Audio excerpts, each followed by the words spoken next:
Assalamualaikum warahmatullahi wabarakatuh. Saya Nurul Fajri Damayanti dari kelas 10 IPS 2 akan menjelaskan materi tentang pengetahuan dasar geografi KD 3.1. Sejarah geografi. Istilah geografi pertama kali diperkenalkan oleh Eratosthenes dalam bukunya Geographica. Geografi berasal dari bahasa Yunani yang terdiri dari kata geo yang berarti bumi dan graphein yang berarti tulisan. Jadi, geografi adalah tulisan tentang bumi.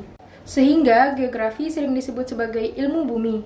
Padahal geografi tidak hanya mempelajari tentang bumi, melainkan juga benda-benda di luar bumi dan di ruang angkasa.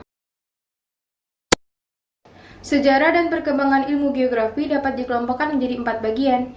Yang pertama, geografi klasik Yunani dan Romawi, geografi abad pertengahan, Arab dan Eropa, geografi modern, dan geografi di abad 20. Yang pertama, geografi klasik. Pengetahuan geografi sudah ada sejak zaman Yunani kuno. Pada zaman ini, geografis masih menggunakan anggapan belaka serta mitos yang kurang menggunakan akal sehat. Kondisi ini berlangsung lama, yaitu sampai abad ke-6 sebelum Masehi. Beberapa tokoh atau pemikir yang hidup di zaman ini adalah Herodotus, Thales, Anaximandros, Homerus, Heraklides, Pytheas, Eratosthenes. Pengetahuan geografi dari bangsa Yunani ini kemudian diwariskan kepada bangsa-bangsa Romawi yang mengembangkannya lebih lanjut sehingga lahirlah tokoh-tokoh sebagai berikut: Strabo, Claudius Ptolemaios, dan Posidonius. Yang kedua, geografi abad pertengahan Arab dan Eropa. Perkembangan ilmu pengetahuan mulai berkembang dengan pesat di Timur Tengah.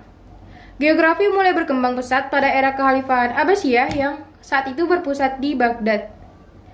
Ketika itu, Khalifah Harun ar-Rasyid dan Al-Ma'mun berkuasa. Mereka mendorong para sarjana muslim untuk menerjemahkan naskah-naskah kuno dari Yunani ke dalam bahasa Arab. Beberapa naskah penting dari Yunani yang diterjemahkan antara lain Alemages dan Geografi. Islam memberikan banyak kontribusi dalam pengembangan ilmu geografi. Berikut nama-nama geografer muslim. Yang pertama, Hisham al-Kalbi, Musa al-Hawarizmi, al-Yaqubi, Ibnu Khordadbeh, al-Jawari, Hamdani, Ali al-Masudi, Ahmad ibnu Fadlan, Ahmad ibnu Rustah, al-Istakhdua, dan Ibnu Hawqal, al-Idrisi, al-Baghdadi, dan Abdul Latif Mawafaq. Pesatnya perkembangan geografi didorong oleh munculnya gerakan pembaruan di bidang seni, filsafat, Renaissance, dan humanisme agama. Pada masa tersebut, para pelancong tidak didorong oleh sekedar hasrat ingin tahu dari luar horizonnya, tetapi dalam melakukan perjalanan sudah memiliki tujuan tertentu, yaitu yang pertama adalah gold, menemukan daerah baru sebagai sumber ekonomis untuk memperoleh kekayaan. Yang kedua, gospel, sebagai tugas suci mengembangkan ajaran agamanya masing-masing atau bertujuan untuk penyebaran agama ke daerah baru. Dan yang ketiga, glory, sebagai akibat negatif yang kemungkinan diduga lebih dahulu dari kedua tujuan di atas, itu karena keperluan peperangan. Beberapa tokoh geografi pada abad pertengahan adalah Marco Polo, Bartholomew Dias, Vasco da Gama, Columbus, Amerigo Vespucci, Ferdinand Magellan, Nicholas Copernicus, dan Ibnu Khaldun. Yang ketiga, geografi modern pada abad ke-18. Pada masa ini, geografi sudah dianggap sebagai suatu disiplin ilmiah dan sudah dipandang dari sudut praktis. Para tokohnya adalah yang pertama, Immanuel Kant. Dia memandang bahwa ilmu pengetahuan dapat dipandang dari 3 pandangan yang berbeda, yaitu yang pertama, ilmu pengetahuan yang menggolongkan fakta, ilmu pengetahuan yang memandang hubungan fakta-fakta sepanjang masa, dan ilmu pengetahuan yang mempelajari fakta yang berasosiasi dalam ruang. Kant juga membagi geografi menjadi beberapa bagian, yaitu yang pertama, Mathematical Geography atau geografi matematis, yang kedua Moral Geography atau geografi moral, yang ketiga Political Geography atau geografi politik, yang keempat Physical Geography atau geografi fisik, yang kelima Mercantile Geography atau geografi perdagangan, yang keenam Theological Geography atau geografi agama. Tokoh yang kedua adalah Alexander Baron van Humboldt. Beliau membagi ilmu pengetahuan atas 3 golongan berikut. Yang pertama, fisiografi, Yang kedua, Naturgeschichte atau perkembangan segala hal dalam waktu. Dan yang ketiga, Geographische Orderwelt der Cherbourg. Tokoh selanjutnya adalah Karl Ritter.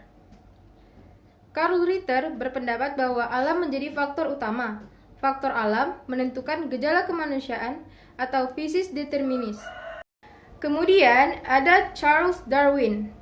Pemikiran geografinya yaitu yang pertama, ide perubahan dari waktu ke waktu atau the idea of change throughout time.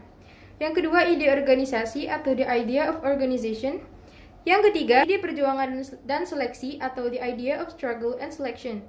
Yang keempat, kerandoman atau karakter yang secara kebetulan dari variasi di alam atau the randomness or change character of variations in nature. Lalu yang terakhir, geografi akhir abad ke-19 dan abad 20. Pusat perhatian geografi pada akhir abad ke-19 adalah terhadap iklim, tumbuhan, dan hewan, serta terhadap bentang alam. Kebanyakan ahli geografi pada periode ini memperdalam geologi dan mempergunakan metode geologi dalam penyelidikannya. Tokoh-tokoh geografi pada masa ini adalah yang pertama, Friedrich Ratzel. Ia adalah seorang tokoh geografi Jerman yang pemikirannya memperoleh pengaruh besar. Ia menyatakan secara tegas bahwa alam menentukan kehidupan manusia. Paham physis determinis menjadi semakin jelas. Ajaran Ratzel tersebut dikenal dengan antropogeografi. Yang kedua, Alan C. Semple. Ia adalah pengikut Ratzel yang memperlemah paham physis determinis. Ia mengubahnya menjadi pengawasan geografi atau geographic control. Yang ketiga ada Otto Schlüter. Menurutnya, objek geografi adalah Landschaft, yang di dalamnya termasuk tempat tinggal manusia dan lalu lintas. Yang keempat, Ellsworth Huntington. Ia adalah seorang ahli geografi di Universitas Yale, Amerika Serikat. Pemikiran Huntington dipengaruhi oleh paham geografi Ratzel. Hal itu terlihat pada pandangannya yang tertuang dalam karya yang berjudul Civilization and Climate. Yang kelima adalah Ferdinand von Richthofen. Ia adalah seorang ahli geologi yang beralih menjadi seorang geografer. Beliau mengemukakan bahwa yang dimaksud dengan permukaan bumi adalah bagian luar bumi yang terdiri dari bagian padat. Yang keenam, Oscar Peschel.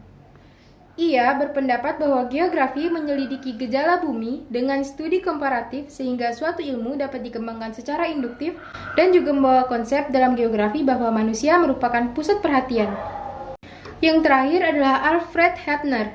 Dia mengemukakan bahwa perbedaan pengetahuan geografi antara zaman purba dengan zaman sekarang berkenaan dengan adanya unsur manusia sebagai bagian yang integral dari alam. Selanjutnya adalah geografi mutakhir. Tokohnya adalah Wrigley dan Peter Heget. Menurut Peter Heget, geografi dibagi menjadi beberapa percabangan. Yang pertama, geografi, biogeografi, kosmografi, dan pedologi. Yang kedua adalah geografi manusia, yang meliputi geografi ekonomi, demografi, geografi politik, etnografi, geografi sosial, geografi industri, geografi pariwisata, geografi sejarah, geografi pertanian, dan geografi transportasi.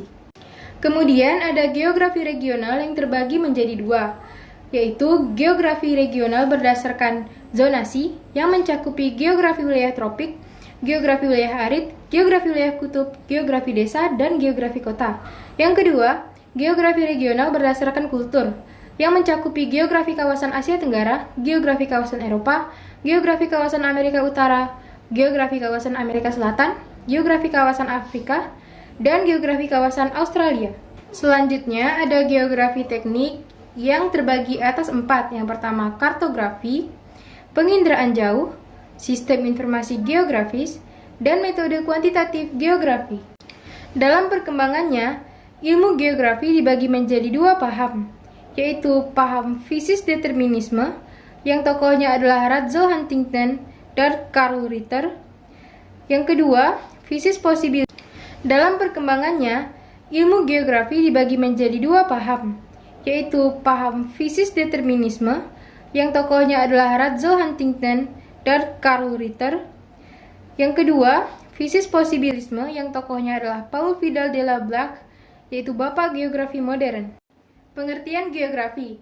Definisi geografi secara luas adalah ilmu yang mempelajari dan mengkaji segala fenomena yang ada di permukaan bumi, seperti penduduk, flora, fauna, batuan, iklim, tanah, air, dan interaksi yang terjadi antara fenomena-fenomena tersebut. Objek kajian geografi, yaitu sasaran atau objek yang dikaji dalam geografi. Di dalam geografi, objek yang dikaji berupa fenomena geosfer yang terdiri dari yang pertama, atmosfer, yaitu lapisan udara, cuaca, dan iklim yang dikaji dalam klimatologi dan meteorologi. Yang kedua, litosfer, yaitu lapisan batu-batuan yang dikaji dalam geologi, geomorfologi, dan petrografi. Yang ketiga, hidrosfer, yaitu lapisan air yang meliputi perairan darat maupun di laut yang dikaji dalam hidrologi dan oseanografi. Yang keempat, ada biosfer, yaitu lapisan kehidupan, flora dan fauna yang dikaji dalam biogeografi, biologi. Yang kelima, antroposfer, yaitu lapisan manusia yang merupakan tema sentral di antara lapisan-lapisan lainnya. Yang artinya, tema yang diutamakan di dalam kajian. Objek material. Konsep esensial geografi. Konsep esensial geografi dibagi menjadi 10. Yang pertama, konsep lokasi, yang dibagi menjadi 2, lokasi absolut dan lokasi relatif.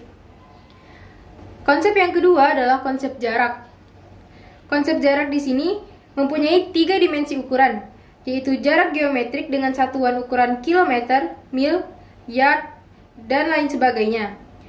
Kemudian ada jarak yang diukur dari segi dimensi waktu, menit, jam, hari, detik, dan seterusnya.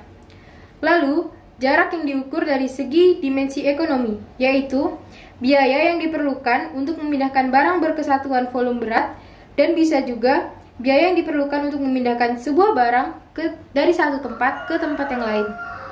Yang ketiga, konsep keterjangkauan, yaitu yang berkaitan dengan medan atau sarana angkutan dan komunikasi, atau yang sering disebut juga dengan accessibility, antara satu tempat dengan tempat yang lain.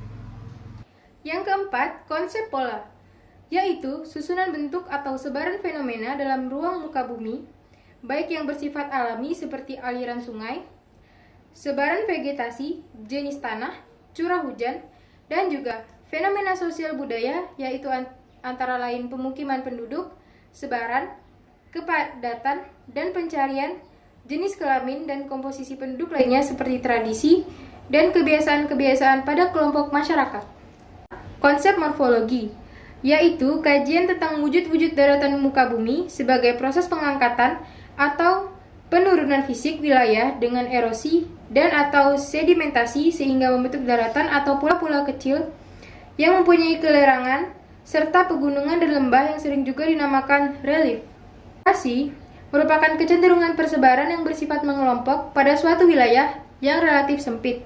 Nilai kegunaan fenomena atau sumber daya alam di permukaan bumi bersifat relatif, yaitu tidak sama oleh semua golongan masyarakat tertentu. Konsep interaksi dan interdependensi. Pada setiap wilayah, cara mengembangkan potensi sumber dayanya tidaklah sama. Oleh karena itu, sering terjadi interaksi ataupun ketergantungan atau interdependensi antara satu tempat dengan tempat yang lain. Konsep diferensiasi area, yaitu konsep geografi yang membandingkan antara dua wilayah guna menunjukkan adanya perbedaan antara satu wilayah dengan wilayah yang lain. Konsep keterkaitan keruangan. Konsep ini menunjukkan tingkat saling membutuhkan antar wilayah.